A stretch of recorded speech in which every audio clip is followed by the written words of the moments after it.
World cup 2023 के बाद पाकिस्तान की न्यू लुक टीम कौन सी होगी? इसमें कौन कौन से खिलाड़ी वापस आ सकते हैं? क्या मोहम्मद आमिर और इमाद वसीम की वापसी हो रही है? ज़का अशरफ ने आज किन बड़े प्लेयर्स जिनमें वसीम अकरम शामिल हैं, मोहम्मद यूसुफ शामिल हैं, इंज़मामुल हक शामिल हैं, इनसे मुलाकात की है? क्या लाहे अमल इख्तियार किया जा रहा है? इसके ऊपर बात करेंगे। और इमाद वसीम ने बिल आखिर अपना गुस्सा निकाल दिया है। उन्होंने क्या कहा, ये तमाम चीज़ें इस रिपोर्ट का हिस्सा बनाते हैं। और सबसे पहले बात कर लेते हैं इमाद वसीम की। मुझे तो लगता है कि बाबर आज़म को वाज़े तौर पर अपनी कौम से और शायकीन क्रिकेट से माफ़ी मांगना होगी कि इमाद वसीम को सिलेक्ट ना करके जो हट धर्मी दिखाई गई उनकी जानिब से, और उनकी वजह से, उनकी हट धर्मी की वजह से पाकिस्तान टीम को नाकाबिल तलाफ़ी नुकसान हुआ। अपने तमाम आउट ऑफ फॉर्म प्लेयर दोस्त वहाँ लेकर गए और उसका नतीजा आपके सामने है। चेन्नई की पिच, जहाँ पर स्पिनर्स के लिए बहुत ज़्यादा सपोर्ट होती है, वहाँ पर भी इनका सेलेक्ट करदा स्पिनर एक भी कोई विकेट हासिल ना कर सका। तो इसके बाद अब सूरत हाल बिल्कुल क्लियर है। गुज़श्ता वर्ल्ड कप 2019 था, उसमें भी सूरत हाल ऐसी थी। पाकिस्तान टीम को सिर्फ 228 रन दरकार थे और बाबर आजम ने गो के 45 रन बना लिए थे, लेकिन 281 दो पर पाकिस्तान की सूरत हाल थी। लेकिन 156 तक पहुँचते पहुँचते पाकिस्तान की 6 विकेटें गिर चुकी थीं और पाकिस्तान का एक भी स्पेशलिस्ट बैट्समैन क्रीज पर मौजूद नहीं था। हारिस सोहेल, मोहम्मद हफीज़, सरफराज सभी वापस लौट चुके थे। लेकिन इमाद वसीम ने शानदार बैटिंग की, 49 रन बनाए, नॉट आउट रहे थे और पाकिस्तान को सिर्फ 2 गेंद एक पहले फतह दिलाई थी और चौका लगाया था गुलबदीन नैब को और पाकिस्तान की फतह पर मोहर साबित की थी। लेकिन उस इमाद वसीम को इस वर्ल्ड कप में बिल्कुल नज़रअंदाज कर दिया गया और पाकिस्तान को बिलाखिर अफ़गानिस्तान के ख़िलाफ़ तारीख़ की पहली वनडे शिकस्त का भी सामना करना पड़ा। लेकिन अब सूरत हाल ये है कि इमाद वसीम भी इस हवाले से बोल पड़े हैं, जो कि इस तरह में खासे खामोश थे। उनका ये कहना है कि पाकिस्तान टीम ने जो अफ़गानिस्तान के ख़िलाफ़ मैच हारा, उसकी वजह सिर्फ बॉलिंग नहीं थी, ख़राब बॉलिंग नहीं थी, बल्कि हमारे बैट्समैनों ने 70 से 80 कम रन्स बनाए। हमारे खिलाड़ियों के अंदर अटेंशन नहीं थी, उनकी तवज्जो नहीं थी, उनके खेल से नहीं लग रहा था कि वो 350 रन बनाने की जानिब जा रहे हैं। उनका ख्याल कहीं और था। वो 280-260 रन बनाना चाहते थे, उतने रन बन गए थे, लेकिन पाकिस्तान के बॉलर्स उनका दिफा ना कर सके। ये बैटिंग पिच थी जहां पर कम से कम 350 रन होना चाहिए थे। ये कहना है इमाद वसीम का। उन्होंने इस हवाले से ये भी कहा कि पाकिस्तान ने जो श्रीलंका के ख़िलाफ़ मैच जीता, उसमें अब्दुल्ला शफीक और रिजवान की शानदार और नाकाबिल यकीन, जो तारीख़ में कभी कभार ऐसी बैटिंग देखने को मिलती है, उस बैटिंग के अलावा श्रीलंका की कमज़ोर बॉलिंग का भी बड़ा अमल दखल था। किसी बड़ी टीम के ख़िलाफ़ आप इतना बड़ा टारगेट चेस नहीं कर सकते। इसलिए इमाद वसीम ने जो गुस्सा है अपना, जो कि खामोश थे काफ़ी हद तक, जब उनसे सवाल किया गया था बाबर आज़म के साथ अपने ताल्लुकात के हवाले से, तो उनका कहना था कि मेरे उनके साथ जो ताल्लुकात हैं खासे पेचीदा हैं। उन्होंने ज़्यादा बात नहीं की थी, लेकिन अब पहली बार उन्होंने इस हवाले से भी खुलकर बात की है। और उसके अलावा अब बातें आगे बढ़ते हैं, बात करते हैं पाकिस्तान टीम की कि वर्ल्ड कप 2023 के बाद पाकिस्तान टीम के साथ क्या चेंजेस होने जा रही हैं, प्लेयर्स के साथ क्या होने जा रहा है और क्या कुछ नया हो सकता है। इसके हवाले से साबिक चेयरमैन, साबिक तो नहीं कहेंगे अभी, चेयरमैन जो बने हुए हैं ज़का अशरफ, वैसे साबिक कहना चाहिए उन्हें, बजाय इसके कि वकीलों से मशवरा करने चाहिए, वो पाकिस्तान के साबिक प्लेयर्स के साथ मिलकर आगे का लहे अमल तैयार कर रहे हैं। इस हवाले से आज उनकी एक बड़ी बैठक हुई है जिसमें चीफ सेलेक्टर इंज़मामुल हक भी थे, वसीम अकरम भी थे, आकिब जावेद भी थे और मोहम्मद यूसुफ भी थे। इन लोगों ने अपनी अपनी राय का इज़हार किया है। ज़का अशरफ चाहते हैं कि अब पाकिस्तान के जो करंट प्लेयर्स हैं, इनको किस तरह जदीद दौर की क्रिकेट में ढाला जाए, इसके लिए मुशावरत हो रही है। और यहाँ तक कहा गया है कि नेशनल अकेडमी में बाकायदा तौर पर वक़ार यूनिस, सकलैन मुश्ताक, उमर गुल जैसे प्लेयर्स की, इवन के वसीम अकरम की भी खिदमात हासिल की जाएंगी, ताकि वो अपने प्लेयर्स को बूस्ट कर सकें, उनकी सलाहियत को निखार सकें, उनका जो एतमाद था, उनका जो खेल था, उसको चेंज कर सकें। ये तो प्लानिंग है ज़का अशरफ की। अब वो चेयरमैन के ओहदे पर रहते हैं या नहीं रहते, ये एक अलग सवाल है, लेकिन बहरहाल अटेंशन पाई जाती है। पाकिस्तान की इस कदर बुरी शिकस्त के बाद, ख़ास तौर पर जो अफ़गानिस्तान के ख़िलाफ़ शिकस्त हुई है, उसके बाद तब्दीली लाजमी हो चुकी है।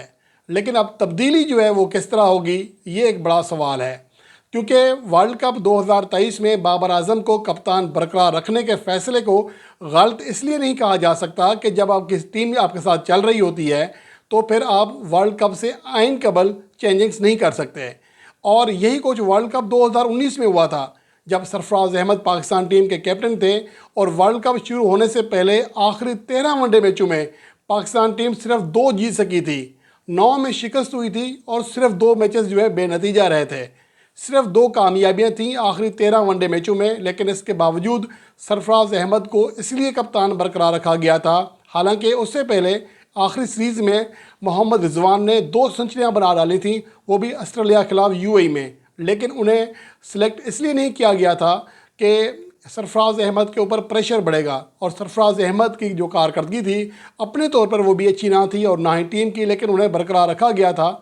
इसलिए वर्ल्ड कप 2023 में कम से कम बाबर आजम को बरकरार रखे जाने के फैसले को गलत नहीं कहा जा सकता। लेकिन अब उन्हें कप्तानी से हटाने का जो फैसला है वो भी अटल है। अब सवाल ये पैदा होता है कि पाकिस्तान के जो चेंजेस हैं पाकिस्तान टीम में वो क्या होंगी, ये एक बड़ा सवाल है। इसके हवाले से जो मुशावरत की जा रही है, जिन प्लेयर के साथ की जा रही है, वो कहने को तो ज़ाहिर मिजाज हैं, वो कहने को तो कहते हैं, लेकिन जब उन्हें मौके मिलते हैं, जब वो पाकिस्तान टीम में आते हैं तो उसमें कोई बड़ी चेंज नहीं आती।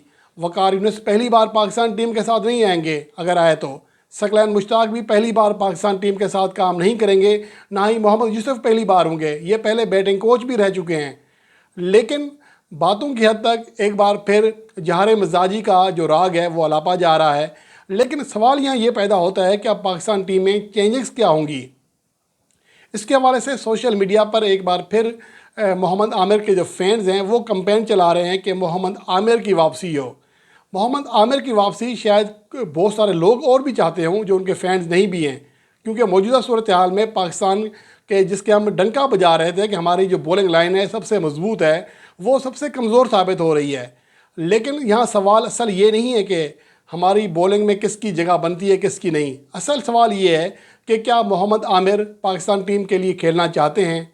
जब वो खेलना ही नहीं चाहते तो फिर ये सवाल ही ख़त्म है, ये बहस ही ख़त्म है कि वो पाकिस्तान टीम में हूँ या फिर ना हूँ।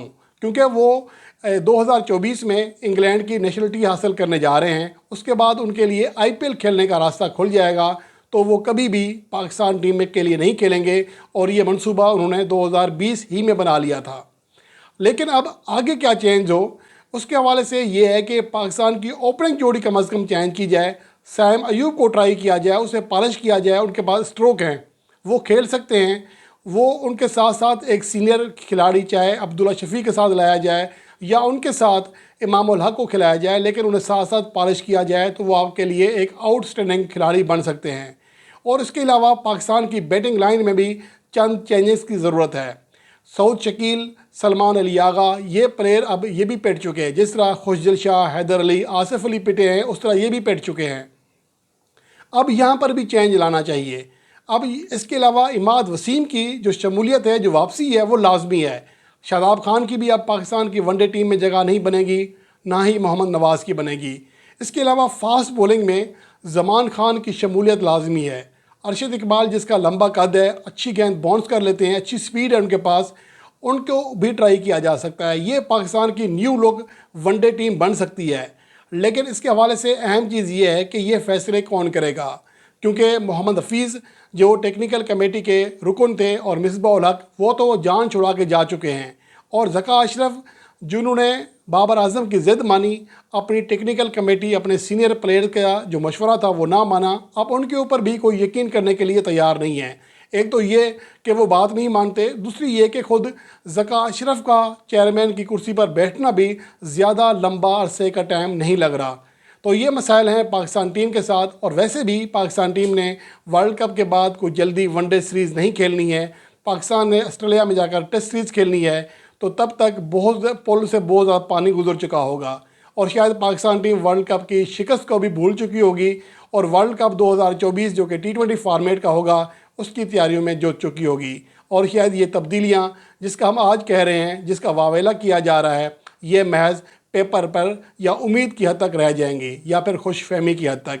लेकिन इसके बावजूद लाजमी है कि पाकिस्तान टीम में चेंजिंग्स की जाएँ, पाकिस्तान टीम में वो खिलाड़ी रखे जाएँ जो 280 260 की अप्रोच के साथ नहीं, 350 रन की अप्रोच के साथ जाएं।